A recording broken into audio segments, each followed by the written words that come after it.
Mostly इसको workout के बाद लेते हैं, पर मैं जिम में सप्लीमेंट्स वगैरह लेके नहीं जाता हूँ क्योंकि इतने छोटे हैं साले लोग, कोई ना कोई पेल लेता है उसको, करना पड़ेगा।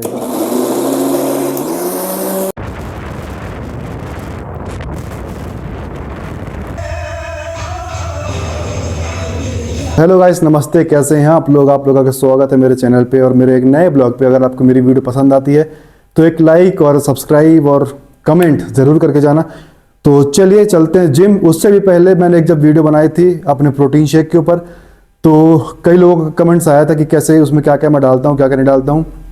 तो चलिए अब उसका मैं प्रोसेस बताता हूँ आपको, और यही मेरा प्री वर्कआउट मील भी रहता है। तो सबसे पहले जो भी आपको पास हो, देखो केला तो मस्ट है, अपने ले लेंगे 2 केला। और इसी में मैं ऐड करूंगा अभी 2 मैंगो, क्योंकि अभी आम का सीज़न चल रहा है तो ईजिली मार्केट में अवेलेबल है। और ट्राई करो कि गर्मी के टाइम पे जो भी जितना जूसी फूड आपको मिल जाए उतना ही उसको अपने शेक में डालो या फिर उतना ही कंज्यूम करो, ताकि बॉडी आपकी हाइड्रेट रहे और बॉडी में जितना वाटर रहेगा बॉडी उतनी ही पंप दिखती है। ठीक है, तो गर्मियों में ईजिली आपको तरबूज मिल जाएगा, नारियल पानी मिल जाएगा, आम मिल जाएगा और बहुत सारे फ्रूट्स होते हैं।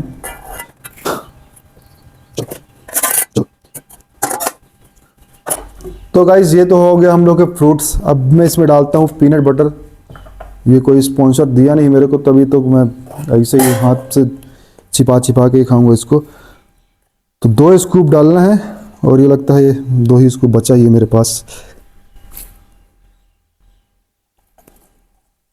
और ये मैं बल्क में हुई, मैं इसीलिए इसको इनकी क्वांटिटी को मेज़र करके नहीं खा रहा हूँ कि मेरे को इतना ही खाना चाहिए कि मैं एकदम कैलोरीज डेफिशिएंसी में रहूँ। भाई इतना नहीं है भाई, अभी तो बल्क है, जितना हो सके उतना खाओ। समझ में आ रही बात? ऐसा कोई बहुत बड़ा लोड नहीं मेरे सर में कि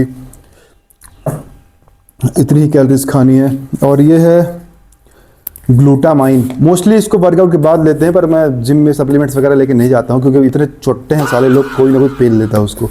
इसीलिए मैं सोचता हूँ कि भाई घर से ही मैं खा लूँ पहले ही, और जिम से आने के बाद आ जाती है आलस, तो हम सो जाते हैं आके। सोते तो नहीं हैं पर आलस आती है। और सबसे लास्ट में आता है ये मसल ट्रांसफॉर्म का प्रो बल्क। तो इसके 2 स्कूप लेंगे, मैं दिखा देता हूँ। 2 ही स्कूप लेता हूँ मैं भी, क्योंकि भाई मास गेनर में काफ़ी ज़्यादा शुगर रहता है और फैट रहता है, जिसके कारण नींद बहुत आती है यार, तो ज़्यादा लेना सही भी नहीं रहता है। और ये प्री वर्कआउट मील है, ठीक है। ये आपके ऊपर है कि आपको इसको किस में लेना है, दूध में लेना है या फिर पानी में लेना है। और आपको पता होना चाहिए कि आपको दूध डाइजेस्ट जल्दी होता है कि नहीं होता है, तभी आप इसको दूध में बनाइएगा, वरना फिर आप इसको नॉर्मली पानी में ही बनाओ, वरना वर्कआउट करते टाइम करते रह जाओ। करते हैं इसको शेक। और मुझे पता नहीं कैमरा एंगल सही आ रहा है कि नहीं आ रहा है, क्योंकि वो तो बस स्टैंड है नहीं मेरे पास। हेलीकॉप्टर हेलीकॉप्टर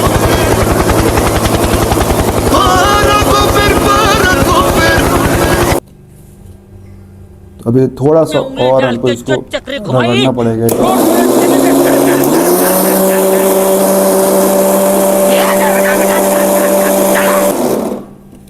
चलिए, जहाँ तक है तो रेडी हो गया है, इसको चलते हैं अब, खाते हैं और अब डायरेक्ट मिलते हैं आपसे जिम में।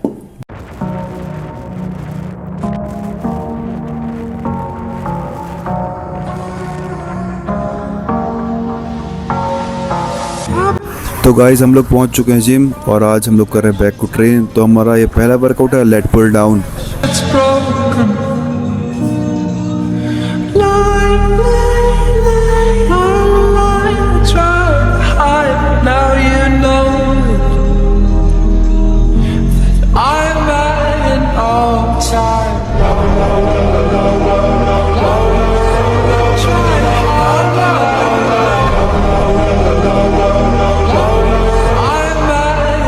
ये है हम लोग का दूसरा वर्कआउट, स्ट्रेट रोप।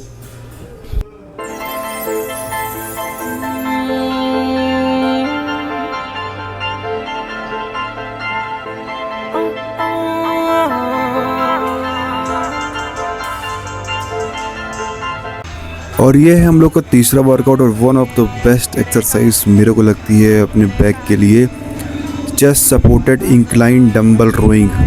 आया तेरे घर मैं तेरे घर सारी रात तेरी रात उड़कदे मेरे नैन is love I couldn't understand सारी रात तेरी रात उड़कदे मेरे नैन is love I couldn't understand अब होना जो भी हो जाए रब दी सौ है दूरी ना हुण सहनी मैं ना हुण सहनी मैं Since early in the morning निकला 4 बजे का अपने घर से मैं अपने घर से Baby और अब आते हैं हम लोग अपने आर्म्स की ट्रेनिंग के ऊपर। तो ये है डंबल कर्ल। Baby 1000 miles गट्टी ड्राइव करके आया तेरे घर मैं तेरे घर 1000 miles गट्टी ड्राइव और अब अपना है लास्ट वर्कआउट हैमर कर्ल, इसको करके अपन अपना कर देते वर्कआउट खत्म। तो सी यू, बाय बाय, मिलते हैं नेक्स्ट ब्लॉग पे।